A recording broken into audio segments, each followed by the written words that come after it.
Boa noite.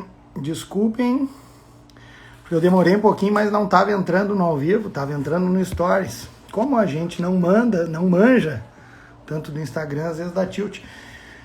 Eu vou pedir só para quem estiver entrando, ao invés de acenar, me dá um joinha aí se estão ouvindo direitinho, se a minha conexão tá boa, se a imagem tá boa, se o som tá bom. Vou até aumentar meu volume aqui. Ju Palma, pelo menos, entrou. Ju, me dá um sinal se tá bem. Escreve aí pra mim que tá tudo ok, por favor. Rafa Bernardi deu um joinha. Ó, acho que foi pra me avisar, né? Que tava tudo ok. Vi Rorato, então deu joinha também, então vamos considerar que tá tudo bem. Deixa eu ver se eu acho o Gus aqui para nós transmitir ao vivo com.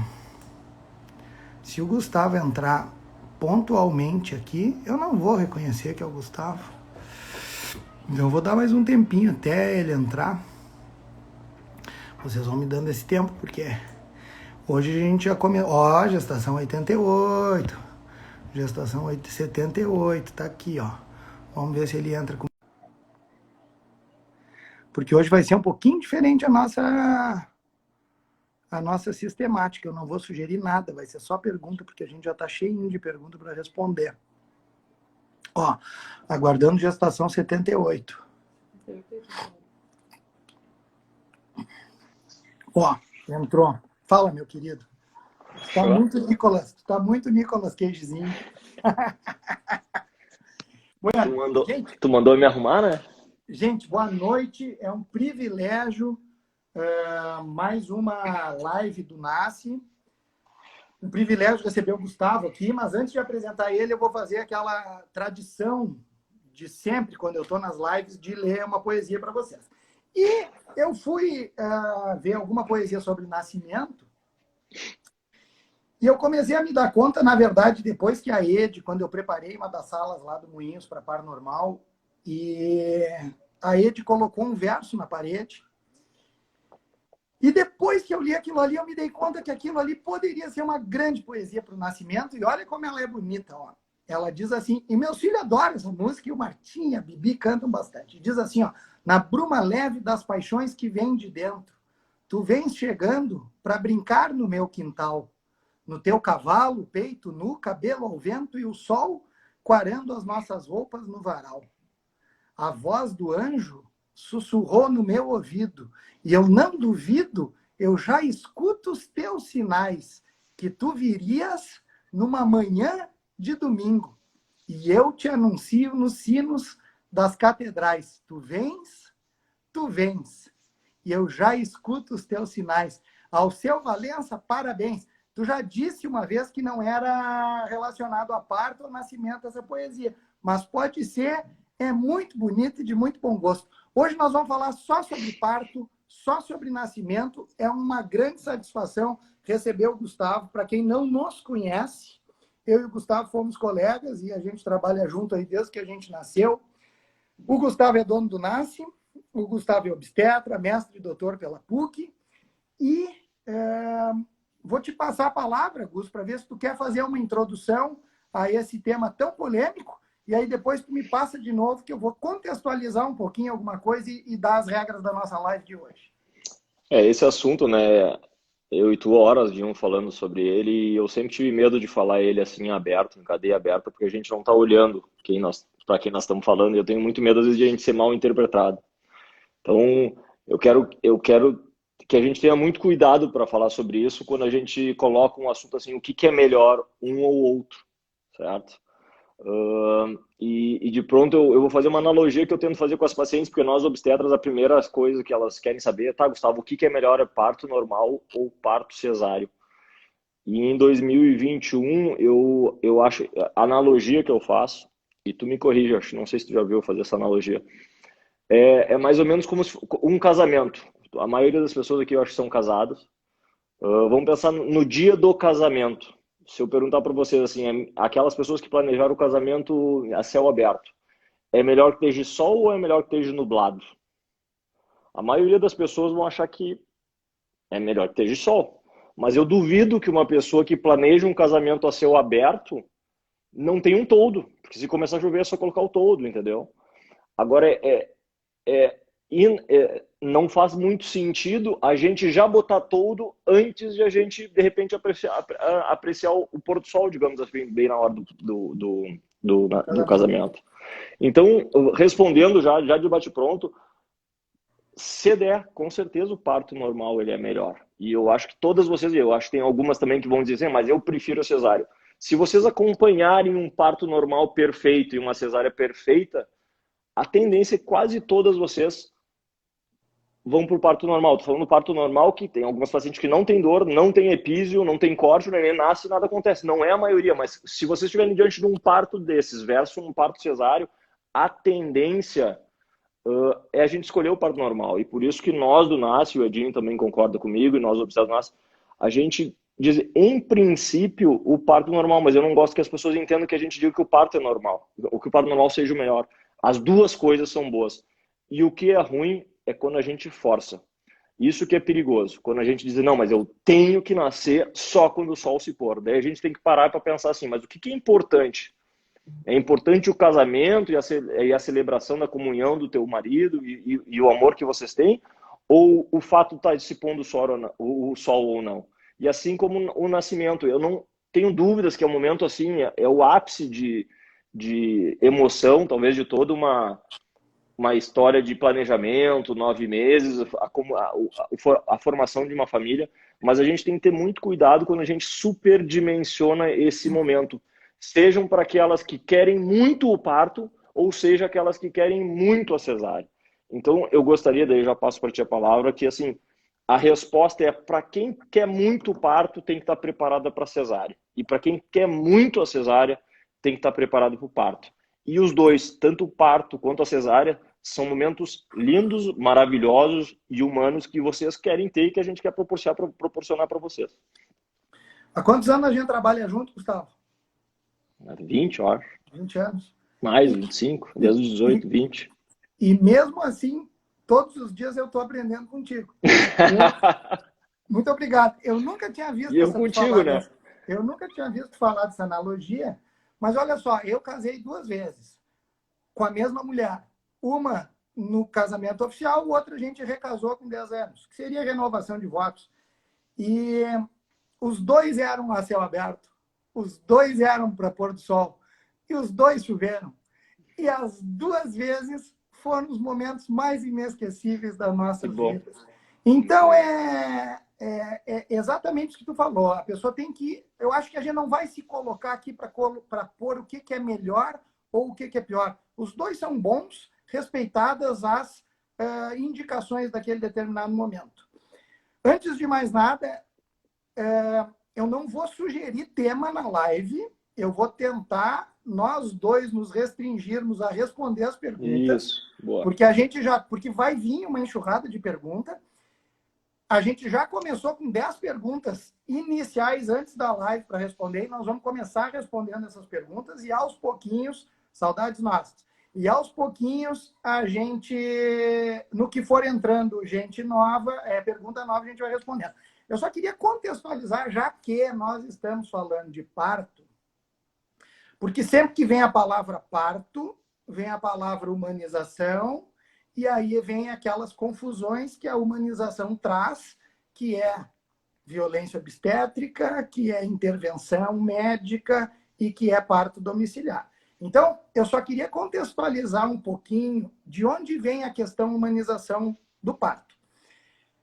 Humanização, já começa que a palavra, pelo menos para mim, soa muito estranha, porque todos somos humanos, e quando a gente fala em uma coisa humanizada, eu espero que todos nós tenhamos, no momento dos nossos nascimentos, tenha sido uma experiência humanizada dos nossos pais, e acho que talvez essa palavra não seja a melhor. Mas, o que ela quer dizer? Ela quer dizer menos intervenções. Ela quer dizer protagonismo do casal no momento do seu parto, não o protagonismo da equipe que está atendendo.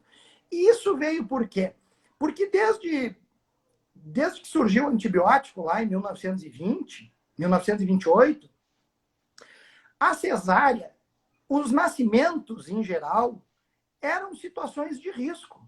Existia uma mortalidade antes disso, antes de 1930, antes de 1940, e depois disso começou a diminuir. Existia um risco enorme ganhar um nenê.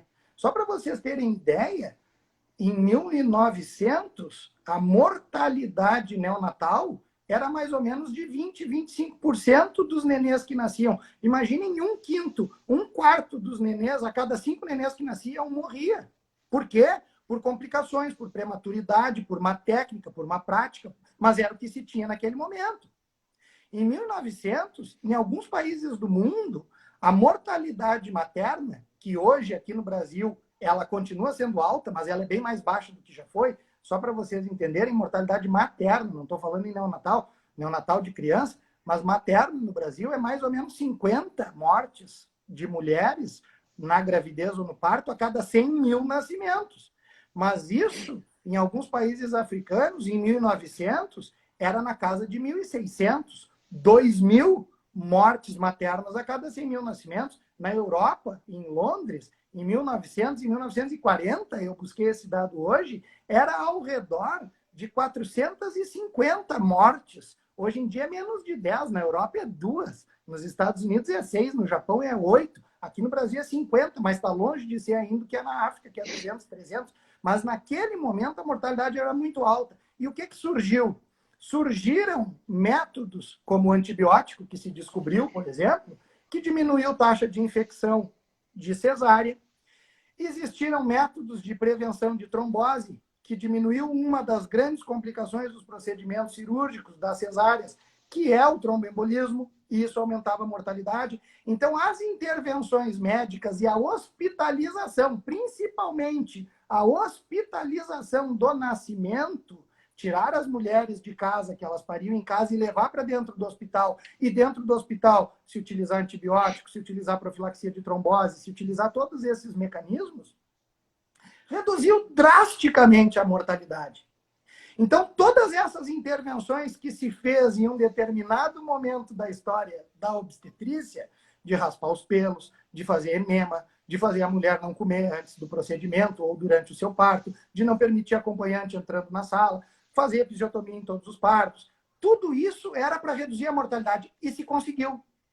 E naturalmente começou a existir um movimento, obviamente, sábio, de quê? De que, olha, se fez muita intervenção que hoje se sabe desnecessária, então vamos ver se a gente consegue diminuir essas intervenções. E, inclusive, diminuir o número da cesárea, porque a cesárea aumentou muito. Por quê? Porque ela começou a salvar vidas. Mas o Gustavo tem um gráfico no curso que a gente dá para gestante que mostra que quando a gente saiu de 5% de cesárea para 10%, diminuiu a mortalidade. Quando se aumentou para 20%, diminuiu a mortalidade. Quando se aumentou para 30%, diminuiu a mortalidade. Mas a partir dali não diminuiu mais.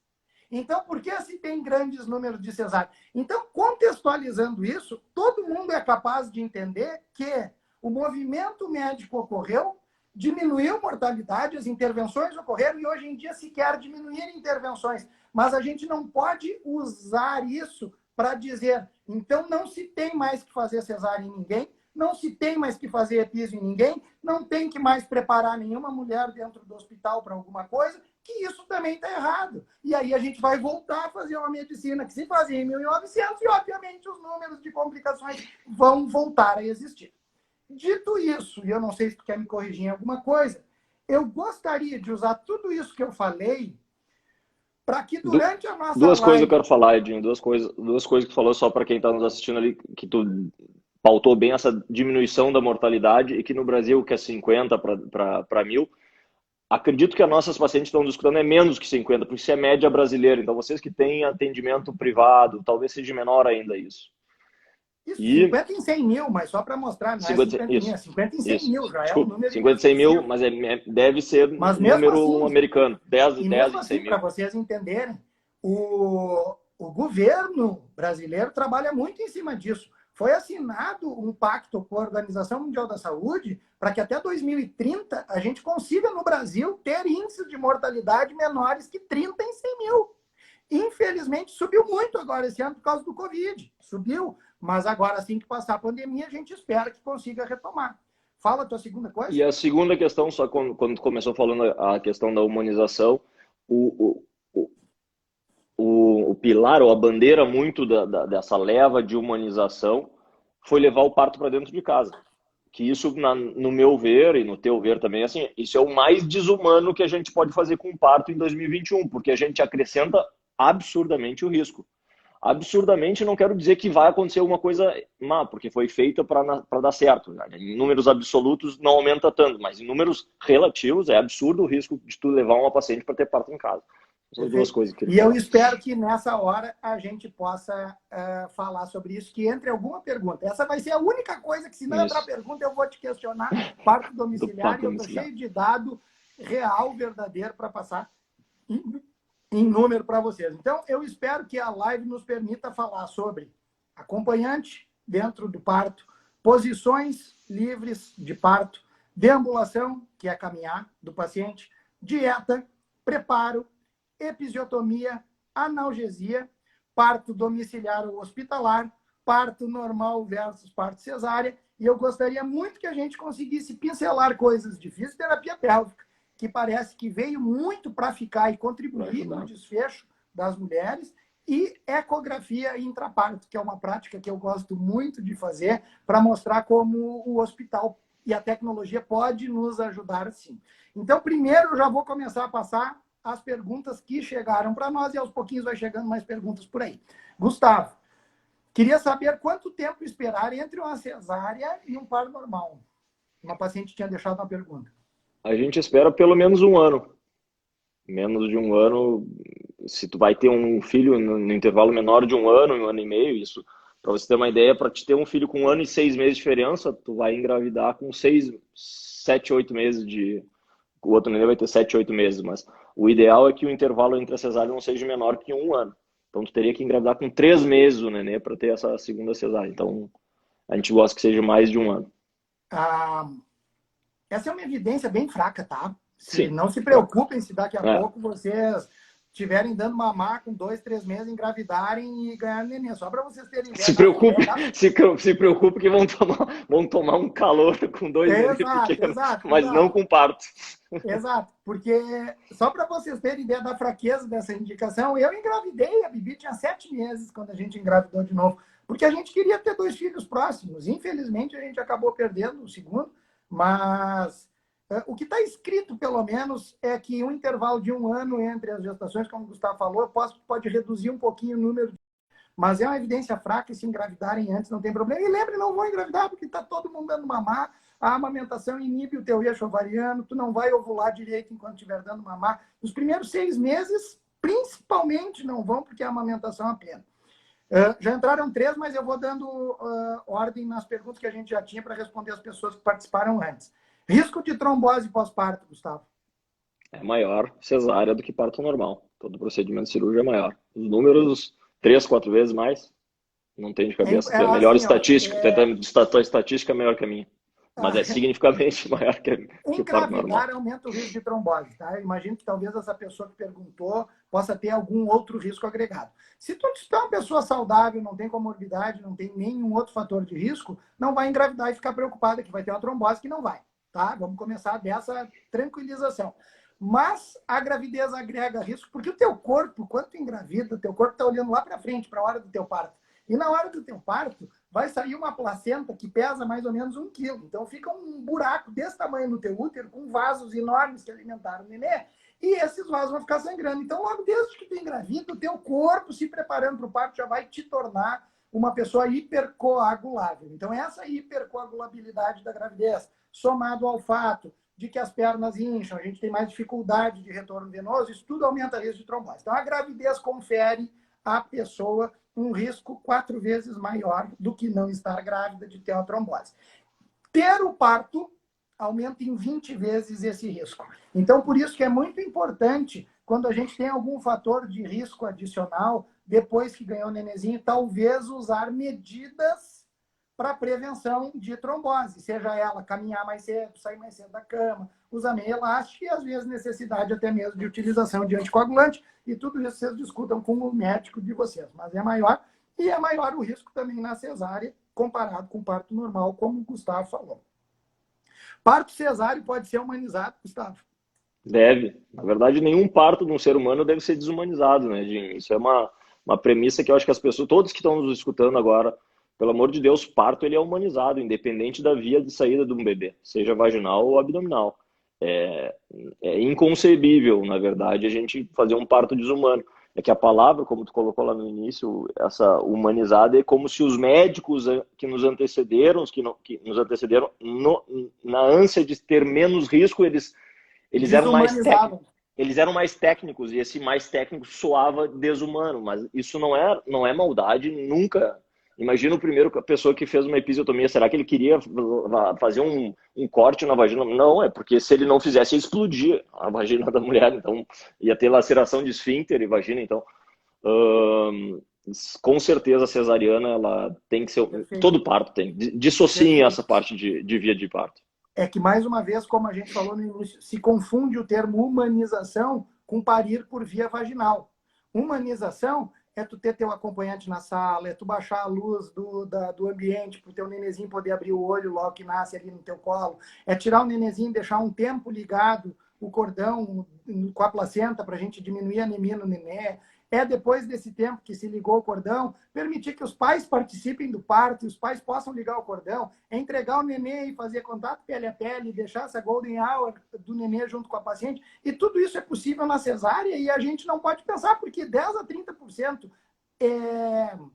academicamente falando, 10 a 30% dos partos devem ser cesáreos, porque senão a mortalidade é muito alta. Então, por que 10 a 30% da população de mulheres que vão ganhar nenê não tem direito de ter um parto humanizado? Então, não confunda a palavra com via de parto.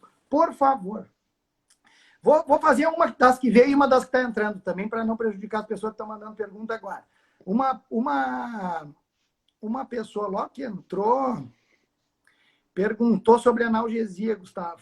Sim, se alergia, se quem tem alergia, que teve anestesia geral, anestesia Alergia na geral, anestesia. Isso. a gente tem que ver que tipo bem de alergia. Muitas vezes os pacientes trazem como alergia e não é uma alergia, tá? Mas isso tem que falar bem com o teu médico, com o anestesista.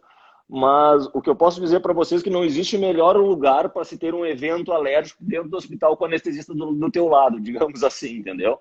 Então é uma coisa que tem que ver bem direitinho, mas em princípio essa alergia da anestesia geral é um pouquinho diferente da anestesia que tu vai fazer do bloqueio da RAC, é um pouquinho Os diferente, mas anestésicos, inclusive, são diferentes. Então, daqui a pouco, tu pode ter tido uma reação alérgica por um anestésico que se aplica na anestesia geral e não se aplica na RAC. Mas tem que como ver tu o está caso a falou, caso. e é possível ter uma avaliação pré-anestésica, até mesmo durante o teu parto, durante o teu pré-natal. Pede para o obstetra encaminha para a equipe de anestesista que faz procedimento junto com eles. Quantas horas... Eu e tu juntos eu tenho mais de 5.000 partos tranquilamente, 5.000, 6.000. Eu nunca vi uma alergia ao anestésico, eu já vi alergia a antibiótico que a gente usa na hora do parto, mas ao anestésico em si eu nunca vi. Perfeito. Eu já tive, na verdade não foi alergia, às vezes são efeitos adversos, propofol rarissimamente, mas aí não é em A anestesia gente não usa. cesárea, mas Exatamente. propofol é anestesia geral. O propofol às vezes pode dar complicação pulmonar, mas... Mas não é do parto. Quantas horas é considerado bom de trabalho de parto para parto normal, Gustavo? Isso é muito variável. Em média, um parto pode durar de 12 a 16, imprimir para 16 horas em média.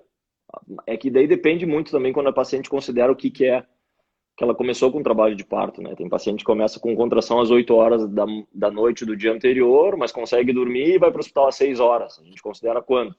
Mas vamos supor, na hora que tu entra na fase ativa do trabalho de parto, que tu interna no hospital, que a gente espera que tu dilate 1 centímetro por hora, a ideia é que tu vai ter de 6, 8, 10 horas de evolução de parto. Rápido vai ser 4, 2, 4. Mas varia muito. A variabilidade de pessoa para pessoa ela é bem grande. E no E segundo até parto se é o tende a teu ser mais primeiro rápido. parto, ou se já teve um outro parto anterior, que aí acelera um pouquinho, mas isso que o Segundo. Gustavo falou está perfeito.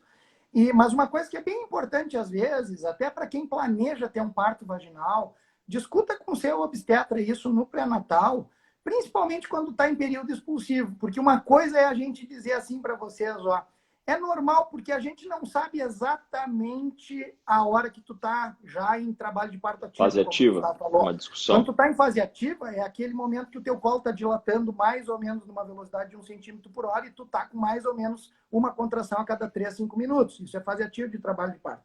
Agora, quando tu tá em período expulsivo é que tu já tá com a dilatação completa, tu ficar muito mais, para algumas mulheres que já tiveram filhos anteriores ou que estão sob efeito de analgesia, então a gente divide em grupos. Primigesta, quem já teve nenê, primigesta com analgesia ou sem. Então, às vezes, o teu período de tempo expulsivo pode ser 3 horas, o período máximo para a gente suportar. Às vezes 2, às vezes 1 hora. Então, isso é importante saber e isso muda desfecho. Às vezes, tu ficar em período expulsivo com muito tempo de dilatação, isso pode aumentar o desfecho pior para o nascimento do teu neném, em termos de acidose, em termos de hipoxemia, em termos de complicações neurológicas. Então, isso é uma coisa legal para se discutir com o obstetra durante o pré-natal. Quem teve alergia, essa já foi. Live começou, parará. É possível analgesia no parto normal, Gustavo? Sim, e na minha opinião ajuda bastante. Claro, se a paciente não sente dor, não se faz analgesia, mas eu te diria que 95% das pacientes vão se sem analgesia, não tem problema nenhum. Aquele medo... Caiu? Acho que caiu tua conexão, não sei se foi a minha, Voltou? pelo menos deu um corte. Tu estava falando que tu acha que é muito bom e que pelo menos... Eu acho que bom que é mais...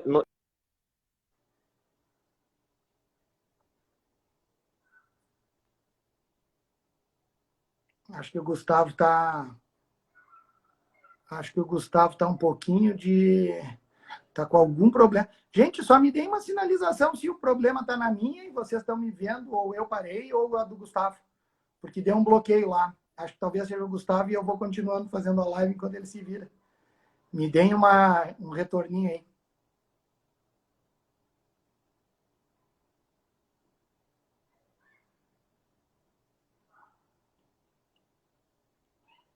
Será que fui eu?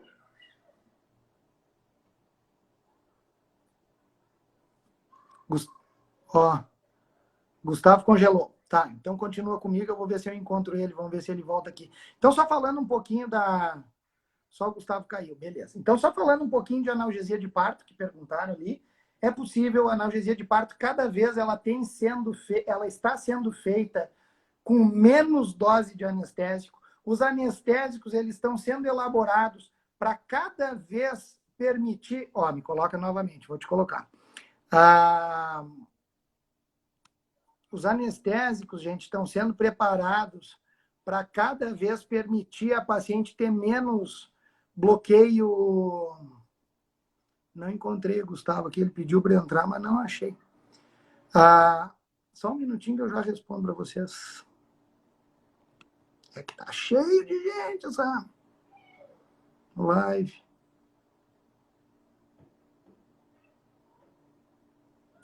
Desculpem, mas é que às vezes essas coisas técnicas aqui dá tilt.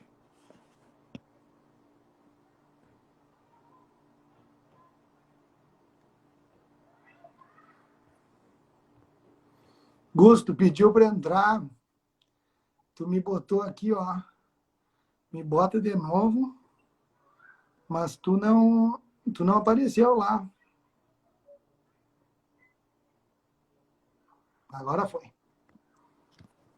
Agora foi. Vamos ver se ele entra. Ó, tá conectando.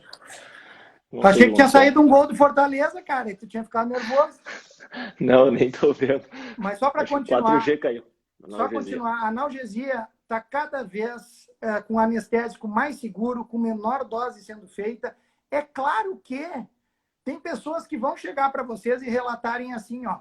Fiz analgesia e não conseguia sentir minhas pernas, ou eu não conseguia mexer minhas pernas direito, ou na hora de empurrar o nenê, eu não sentia a sensibilidade lá no ânus para empurrar normalmente. Mas isso às vezes acontece, eu tomo um Tilenol e não sinto nada. Tem uma pessoa do meu lado que toma um Tilenol e cai dura dormindo. Tem uma pessoa que toma um Tilenol e passa na hora a dor. Então, o anestésico ele pode ter uma resposta diferente para determinadas pessoas, mas na maioria das vezes, O anestésico, ele não vai tirar o teu puxo, que é aquela vontade de empurrar o nenê. Ele não vai tirar a tua motricidade, tu vai poder continuar caminhando, inclusive ir caminhando para a sala de parto, ou ficar no local que tu tá, ou ficar na bola de pilates, fazendo exercício para melhorar a posição da cabeça do neném e a descida. Então, a analgesia só faz bem, na nossa opinião. Tá? Tem riscos? É claro que tem, como qualquer unha do pé encravada tem risco quando tu for tirar. Fala, Gustavo. E é que a medicação ela tem uma meia-vida pequena, então e ela é dose dependente, como tu bem mesmo frisou, caso tu tenha um efeito maior, ou seja, sinta a perna mais dormente, dá 15, 20 minutos, isso vai passar, então não é uma coisa que vai atrapalhar o final do parto. Isso, perfeito. Mas eu Gustavo, vejo com bons olhos analgesias. Enquanto eu vou procurando outra pergunta aqui, mas já vou te dizer assim, ó, uma das que tinha entrado. Quais os casos de bebê pélvico e com quantas semanas agendar cesárea? Tá.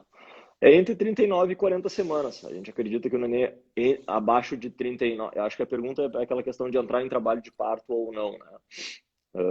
Há 20 anos atrás, 2002, 2003, nós diríamos que é a partir de 37. Então, isso são coisas que mudaram. A partir de 2012, 2013, que a gente considerou que a cesárea eletiva com 37, 38 acabava sendo um risco para o bebê. Então, o bebê que se sabe que vai ser cesárea é a partir de 39.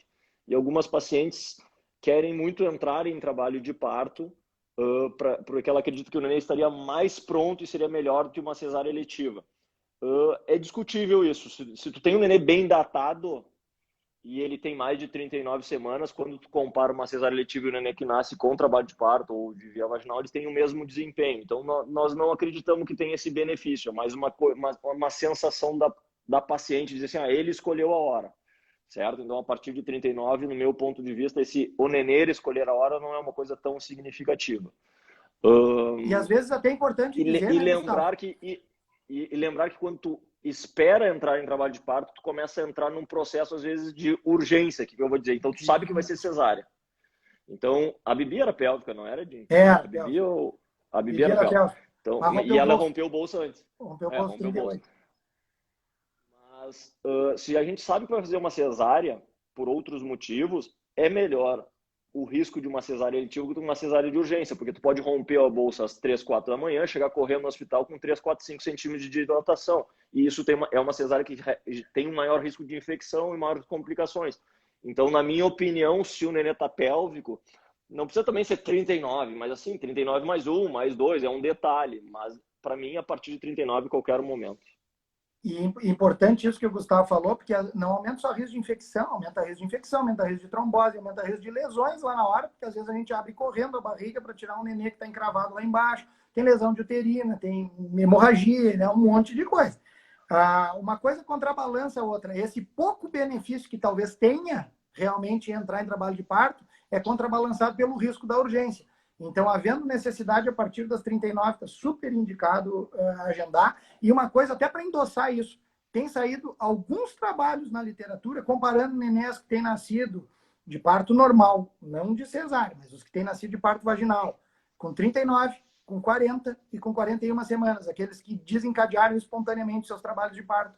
E até mesmo nesses casos, parece que os nenês internam menos e o UTI neonatal tem melhor desfecho respiratório a partir das 39 semanas. É mais em 39 semanas, quando comparado com 40, com 41.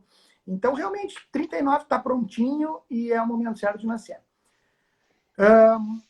Gustavo, sobre um parto induzido, eu estou fazendo uma live calma, tá cheio de perguntas tudo que ela sobre o parto induzido, caso a mãe prefira escolher tentar uma indução de parto antes de fazer cesárea. Quer falar? É uma opção. Sim, é uma opção, com certeza. Só vamos lembrar assim, uma coisa é um parto normal, outra coisa é um parto induzido e outra coisa é uma cesárea. Não é exatamente a mesma coisa. Às vezes, o processo de indução pode ser cansativo, pode durar 24, 48 horas, daí tem que ver se a paciente está disposta àquilo ali. Mas, sem dúvida, tendo as condições adequadas, nenê cefálico, sem contraindicações, sempre é uma tentativa. Eu, particularmente, eu gosto de induzir os partos que a gente acredita que tem mais chance de resposta. Existem alguns critérios. Tem índice, eu não vou entrar em detalhes, mas tem índice de Bishop, que é como o colo está, tamanho de bebê, tamanho de mãe, história prévia. Isso a gente coloca numa matemática, digamos assim, tá, mas qual é a chance de esse neném nascer nascer por baixo. Então, vou pegar os extremos que é fácil de dizer. Uma paciente com 1,50 m, com nenê com peso estimado de 4,2 kg, com 41 semanas, eu não vejo muito benefício em induzir. Eu acho melhor ir para uma cesárea do que forçar um parto e daqui a pouco virar uma cesárea. Mas isso é tudo discutível com a paciente. Assim como, vamos para o outro extremo, uma mãe que já teve um parto, está com 40 semanas, nenê com 3,3 kg, com 2, 3 centímetros de dilatação, eu não vejo por que fazer uma cesárea, tu induz e nasce o parto normal. Então tem que individualizar cada caso. Mas, é uma coisa bem legal. É uma coisa bem legal de falar durante o pré-natal com o obstetra. Até mesmo perguntar, doutor, por que não induzir antes? O senhor concorda com a indução? Que métodos eu tenho de indução? Porque se tu me disser que a minha indução vai levar 2 horas, eu estou com um colo com 4, 5 centímetros, é só botar um pouquinho de ocitocina, eu vou desencadear, é uma maravilha. Coisa. Agora, se tu me disser que eu vou ter que ficar 40 no hospital, 48 horas, vou botar uma sonda na minha vagina para desencadear, que é uma das formas de indução, pode ser que eu não queira. Então, isso são coisas legais. Tem várias formas de induzir parto e várias formas que são contraindicadas em determinadas situações. Então, isso é uma coisa bem legal para aproveitar o pré-natal para discutir com o seu obstetra. Gustavo, perguntaram, mantendo o tema pélvico, perguntaram o bebê que está pélvico durante toda a gravidez, até que semana pode virar? Ele pode virar até 40 semanas, mas o neném que está todo pélvico, a partir de 32, 34 semanas, se ele não virou, dificilmente ele vai virar, mas ele pode virar a qualquer momento.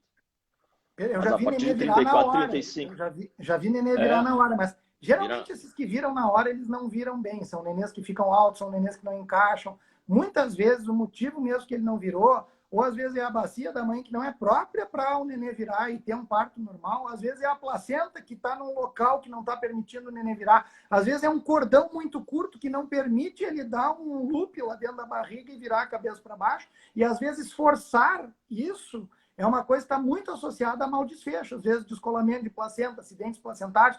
Por isso que a prática antigamente, até mesmo para evitar cesárea, porque antigamente todo mundo tinha que nascer de parto vaginal, porque a mãe que ia para cesárea morria, a gente falou isso no começo, e virava o nenê que estava sentado dentro da barriga para fazer ele ficar de cabeça para baixo e nascer.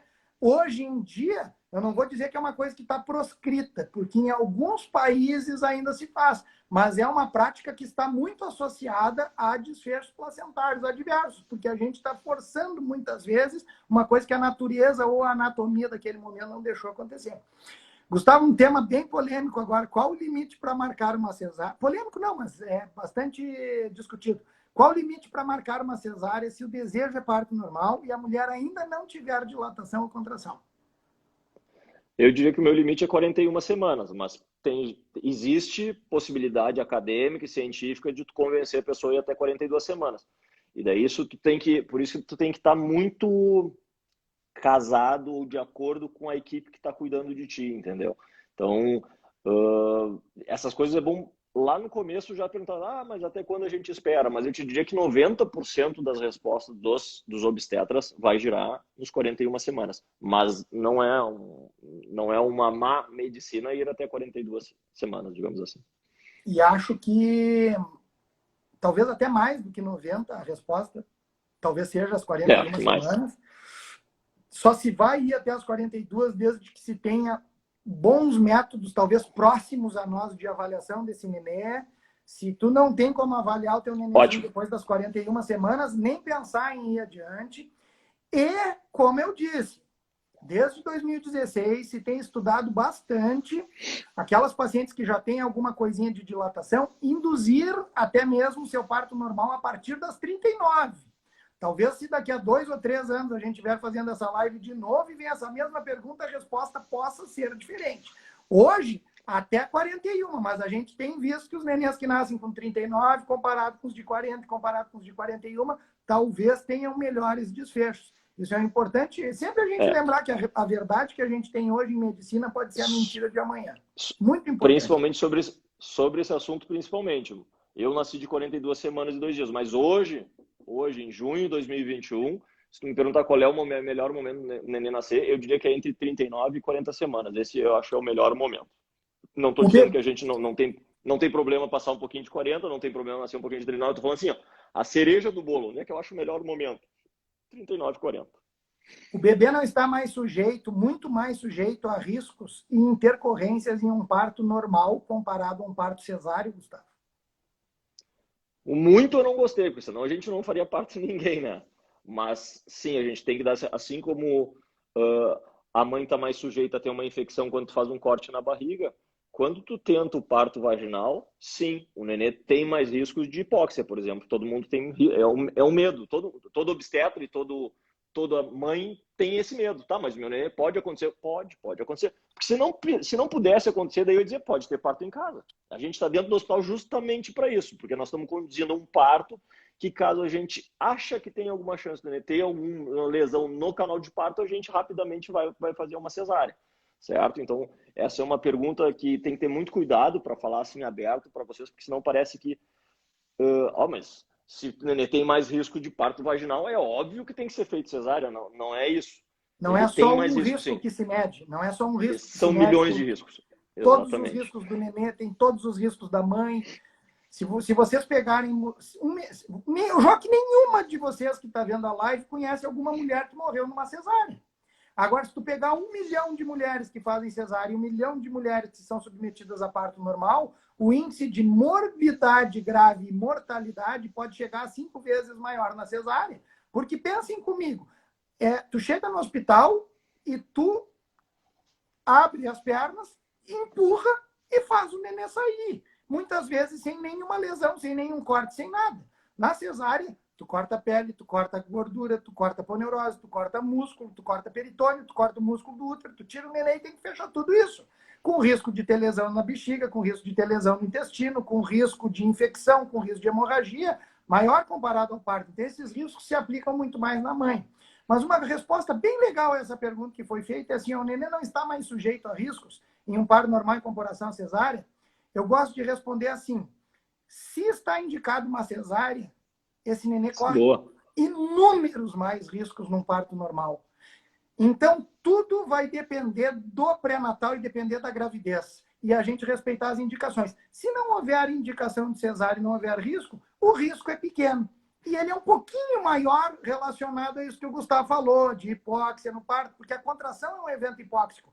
E para minimizar esse risco, o que a gente faz? A gente fica ouvindo o coraçãozinho do nenê a cada 20 minutos, a cada 30 minutos. Às vezes a gente faz monitorização desse nenê contínua e na enorme maioria das vezes esse risco é minimizado com essas simples atitudes.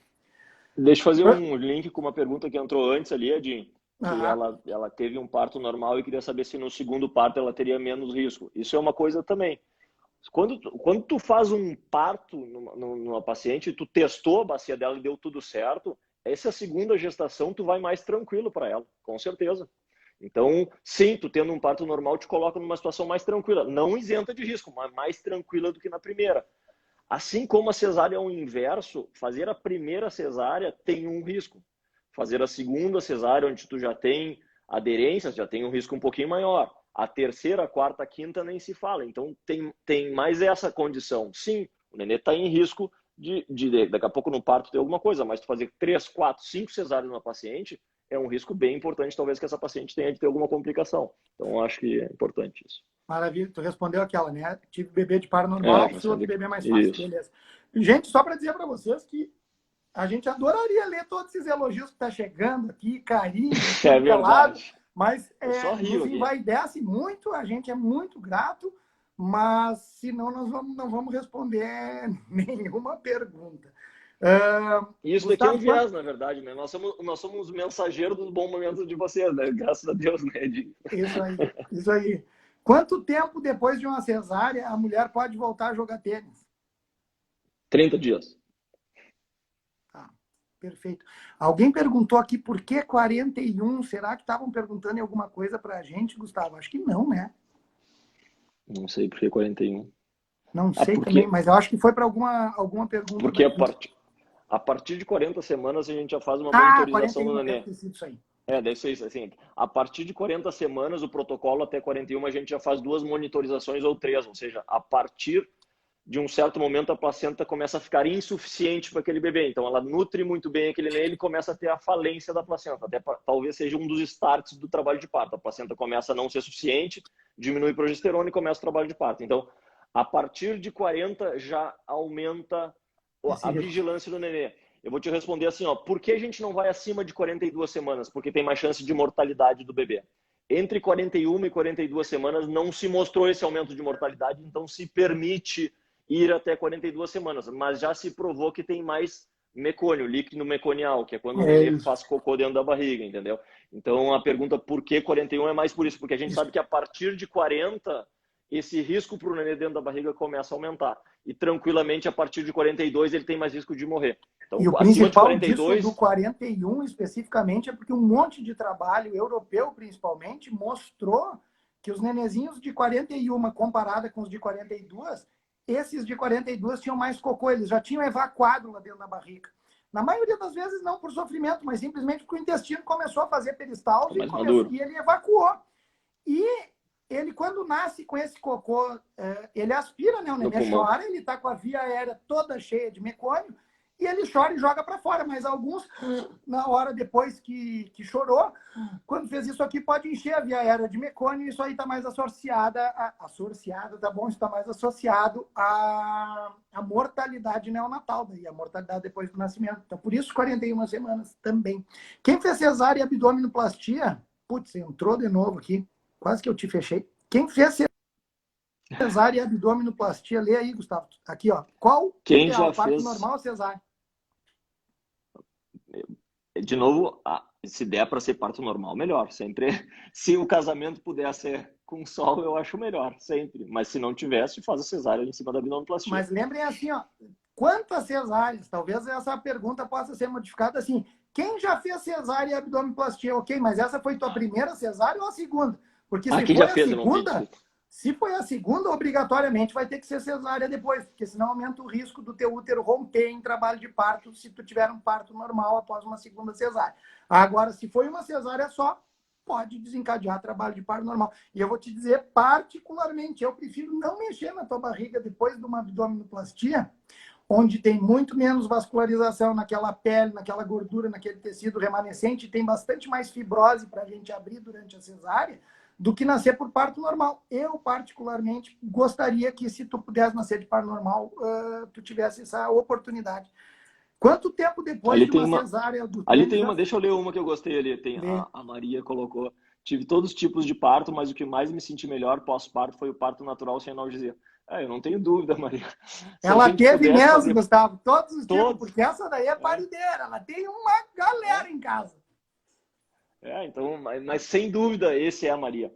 O que a gente tem, assim como assim, ó, o casamento, o que mais me marcou é aquele casamento no pôr do sol do rosa, o sol se pondo, entendeu? Realmente me marcou, mas a gente tem que cuidar para quando a gente almejar isso, a gente deve almejar. Até eu acho legal até ter essa expectativa, mas isso não é uma coisa tão comum. E, infelizmente, porque a dor, e tu que já teve todos, tu sabe, quando tu pegou analgesia, a dor pega de uma maneira muito forte. Mas com certeza. Não, e ela, o parto, Elisa, me corrige, mas esse que tu teve no seco, assim, sem nada de analgesia, foi o terceiro. Aí já tinha passado a boiada toda, né? Foi mais rápido, foi tudo mais tranquilo. O primeiro ia ser mais difícil. Gustavo, quais as consequências para o bebê e para a mãe quando realizado o parto cesáreo antes do trabalho de parto? Acho que a gente já falou um pouquinho sobre isso, sendo depois das 39 semanas, para nós, essas consequências são quase mínimas, não existe para mãe nenhuma. Para o bebê, seria principalmente o benefício de entrar em trabalho de parto, mas depois das 39 semanas, quase que nenhum. Vamos falar de Responde ali aquela pergunta ali, e depois eu quero falar de parto em casa, não. Tinha uma pergunta aqui, ó. Epísio no parto normal é regra ou só se necessário? Não, não é regra, é só se necessário, mas tem aí 30% de chance de a gente fazer quando é o primeiro nenê. 18, 20 quando é o segundo ou terceiro. E daí, já fazendo aquele link que tu queria fazer da fisioterapia pélvica, já tem alguns trabalhos mostrando que a fisio ajuda bastante. Nós que trabalhamos muito com o assoalho pélvico de vocês, e a gente vê ele distendendo, esse trabalho que vocês fazem do assoalho pélvico é uma coisa que ajuda bastante, se não lacerar menos, a não precisar fazer epísio. Certo? Mas não é a regra, não. Em 2000 era a regra. Quando nós nos formamos em 2002 era a regra. Todas as gestantes em primeiro nenê tinha que ser feita a episiotomia. Eu gostei muito da pergunta. Foi a Julinha que perguntou. Julinha, vou te dizer, não sei se tu está vendo a live ou se vai ver depois, mas assim, ó, ela que perguntou. Adorei a tua pergunta, se é regra ou só se necessário. Não foi aquela pergunta tendenciosa que dizia assim, ó, epísio nunca deve ser realizada. Isso é importante que venha... Eu vou contextualizar a episiotomia de novo. Eu sei que isso é uma coisa muito importante para a gente entender a evolução da medicina e por que as coisas acontecem. Tinha um médico muito conhecido no mundo, dentro da obstetrícia, em 1920, que se chamava Dely. Os planos de Dely do acompanhamento do trabalho de parto vêm dele. Ele tem o nome de um fórceps. Tem um monte de coisa em obstetrícia que é destinado ao Dr. Dely.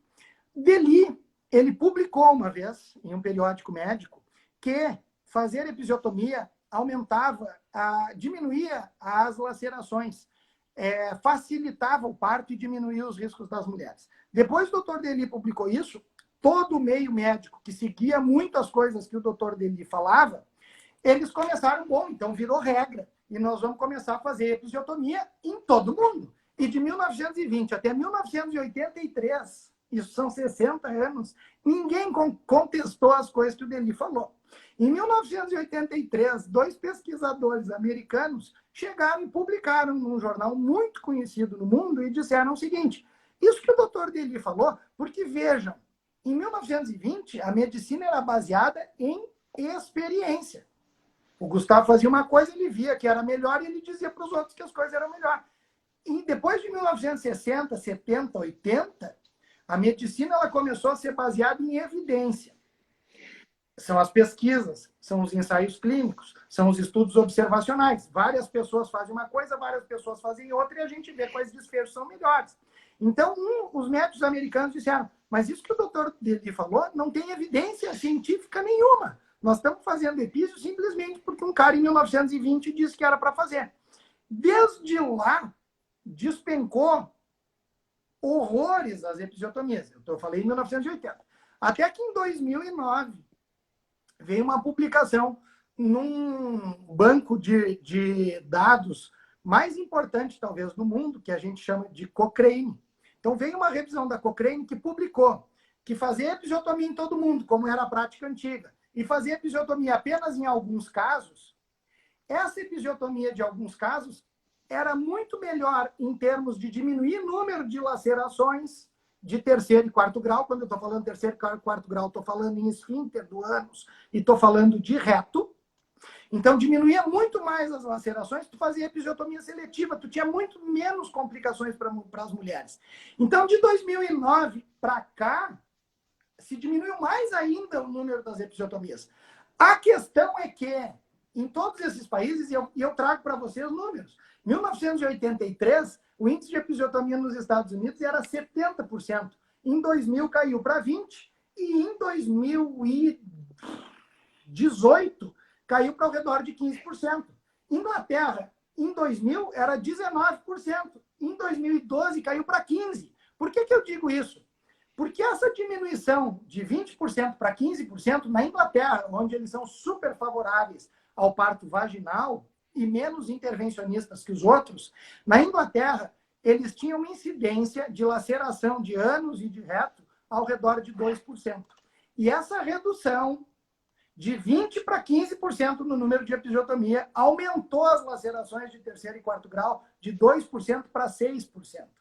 Então, isso é muito importante para se dizer. Por quê? Porque existem pessoas, é que nem a cloroquina, a ivermectina, o ozônio, o que for.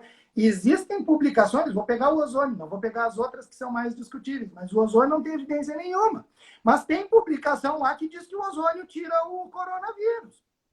Então, existe publicação que diz que tu nunca vai precisar fazer episiotomia e que quando tu não faz episiotomia, tu não tem laceração de 3º e 4º grau. E nós conhecemos as pessoas que publicaram isso. Mas são pessoas que têm uma tendência a não querer fazer epísio em ninguém e que essa prática seja melhor. O que se tem de evidência é que a episiotomia seletiva, só em casos determinados, ela é melhor. Os números hoje nos mostram que para aquela que vai ter o seu primeiro parto, mais ou menos vai ter uma necessidade de 30% de fazer a episiotomia. Quando a gente está falando em necessidade de episiotomia, a gente está falando em quê? A gente está falando naquele períneo que é muito contraído e que se tu não fizer epísio, ele vai explodir e vai ter muito mais laceração do que se tu não tivesse aberto. É aquele períneo que é curto, o espaço entre ao final da vagina e o início do ânus é menor que 3 ou 4 centímetros, porque se lacerar, essa laceração vai dar direto no ânus e vai ter mais lesões.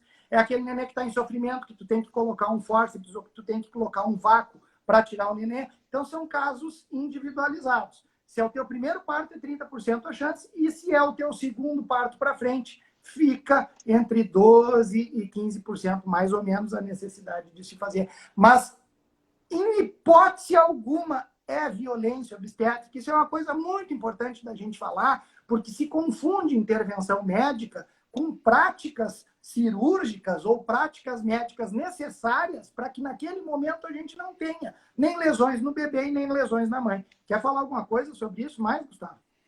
Não, essa hora eu acho que é importante a paciente estar junto com o obstetra, ter falado isso durante o pré-natal e, na verdade, é uma decisão nossa ali junto com ela. Inclusive, a gente conversando na hora do parto, a paciente consegue te ajudar. Dizer assim, ó, Gustavo, acho que estou sentindo isso, sentindo aquilo, com consciência perineal, mas a gente passar técnicas, quando se faz, quando não se faz.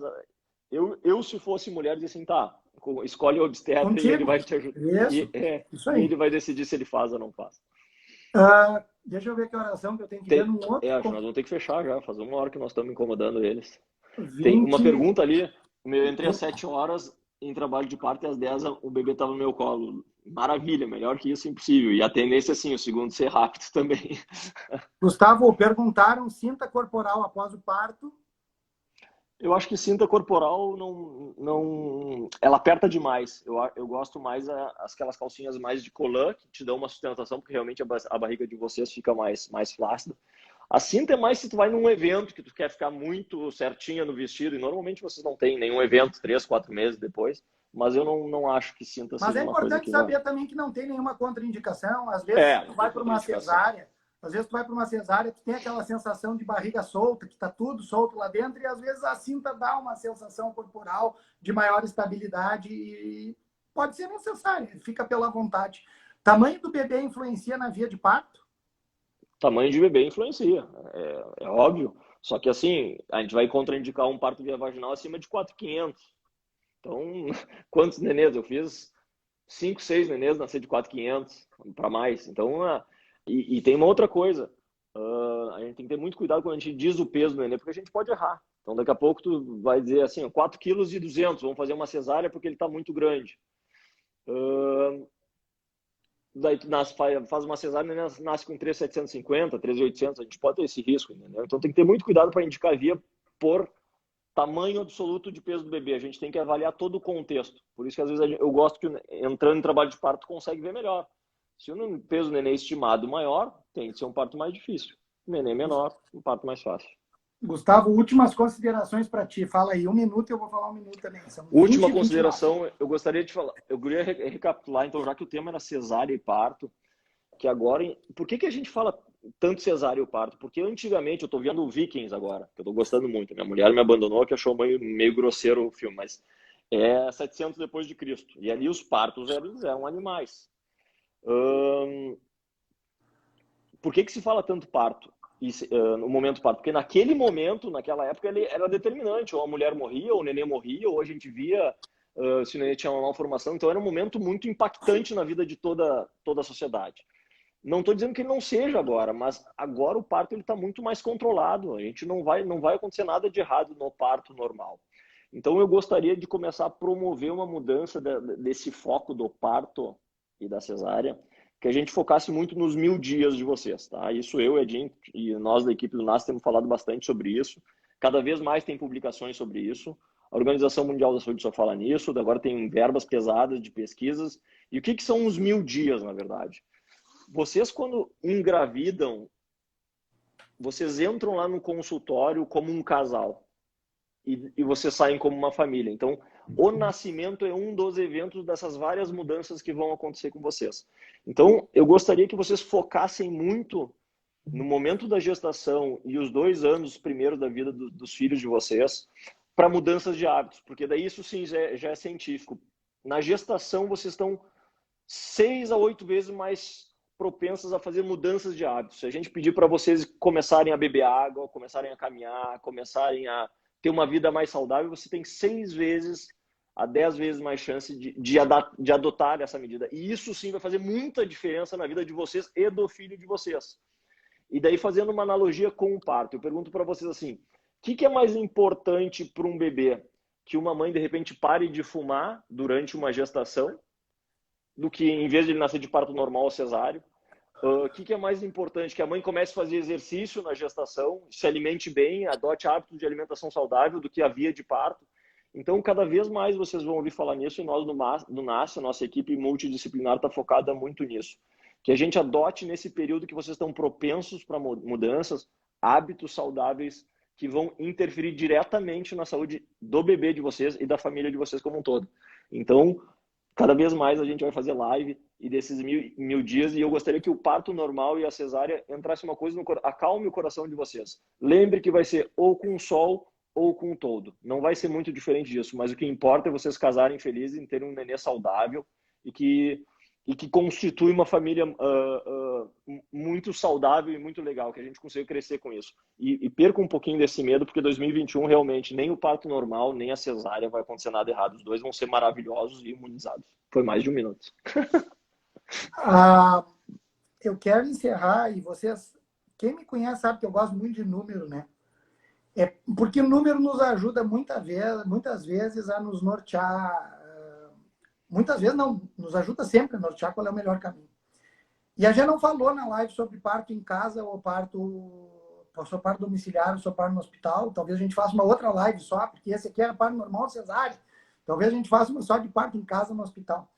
Mas eu só queria alertar para vocês, tem um trabalho americano, gente, que ele não é de 1920, ele foi publicado em 2010, 2011, 2012.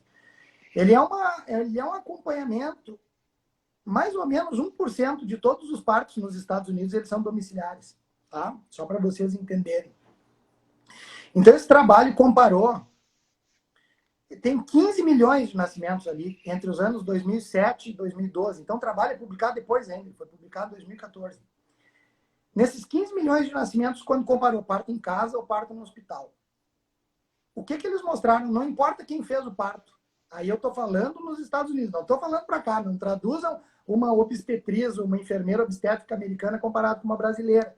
Porque, infelizmente, aqui no Brasil, a gente tem um déficit de treinamento e formação em enfermeiras obstétricas, tá? Mas isso é uma coisa local. O que eles mostraram? Não importa quem fez o parto, se foi médico, se foi enfermeira, se foi obstetriz. Mas o que importou muito no desfecho foi onde nasceu. Aumentou em 10 vezes o risco de Apgar. Todos vocês que estão vendo a live sabem o que é Apgar, que é aquela notinha que o nenê ganha. Apgar 0. Apgar 0 é o nenê tá parado, não respira, o coração não bate. Apgar 0 no 5º minuto foi 10 vezes maior no parto domiciliar, comparado com o parto dentro do hospital. Eu tenho certeza que nenhuma de vocês gostaria disso na vida de vocês. Aumenta em 3 vezes convulsões, desfecho neurológico adverso, ganhar neném em casa. Aumenta em 2 vezes o risco de mortalidade materna por complicações tipo hemorragia, tipo trombose, principalmente por hemorragia, que é a coisa mais comum que tem. E se eu não tenho rapidez no atendimento, eu morro chocado. Um trabalho em inglês mostrou que as primíparas, 50% das vezes, quando ganhavam em casa, elas tinham que ser transportadas em urgência para o hospital. E nessas, elas levaram de 97 a 157 minutos para chegar no hospital.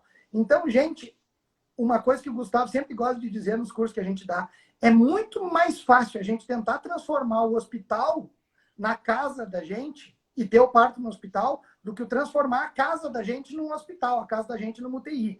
Então, vamos tentar cada vez mais fazer movimentos, não para ter neném em casa, mas fazer movimentos para que os hospitais se ambientem melhor para receber os pacientes em trabalho de parto e que este seja o local mais adequado e mais frutífero para a construção dessa nova família. Como o Gustavo diz, vai entrar um casal no hospital e vai sair uma família. Vamos fazer que essa família saia como se estivesse ganhando na sua casa. E já existem hospitais que estão se preparando para isso e cada vez mais proporcionando um ambiente favorável à prática do nascimento das famílias. Gente, fiquem com Deus. Obrigado por terem nos aguentado até agora. Beijo, obrigado. Gustavo, feliz de ver beijo pra vocês. ti, nos falamos amanhã. Beijo, meu querido. E Beijo. vamos programar outra live dessas para em seguida. Valeu, boa noite, gente. Boa noite para todos vocês. E cada um dá um beijo nos filhotes de vocês. Quem não ganhou ainda, dá um beijinho emocional. Na barriga. Dá uma medita... na barriga. Beijo.